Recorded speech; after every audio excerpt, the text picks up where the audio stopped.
Key rice செய்யலாமா? Cooker சூடானதும் 3 teaspoon நெய், 1 டீஸ்பூன் எண்ணெய் சேர்த்து சூடானதும் எடுத்து வச்சுருக்க பட்டை வகைகளை சேர்த்துக்கலாம். இது நல்லா பொரிஞ்சு வந்ததும் 3 பச்சை மிளகாய், நறுக்கி வச்சுருக்க வெங்காயத்தையும் சேர்த்து வதக்கிக்கலாம். அடுத்ததாக எடுத்து வச்சுருக்க முந்திரி பருப்பையும் சேர்த்து வதக்கிக்கலாம். 2 டீஸ்பூன் இஞ்சி பூண்டு பேஸ்ட்டையும் சேர்த்து பச்சை வாசனை போகிற வரை வதக்கிக்கலாம்.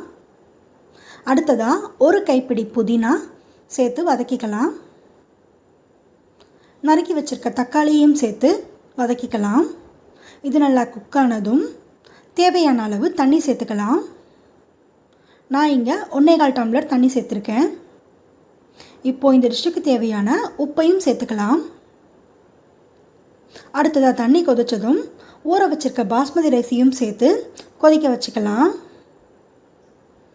கடைசியாக 1/2 டீஸ்பூன் லெமன் ஜூஸையும் 1/2 டீஸ்பூன் கரம் மசாலாவும் சேர்த்து மிக்ஸ் பண்ணிவிட்டு குக்கரை மூடி ஸ்லோ ஃப்ளேமில் வச்சு 1 விசில் வர வரைக்கும் குக் பண்ணலாம். அவ்வளோதாங்க, கம கமன்னு கீ ரைஸ் ரெடி.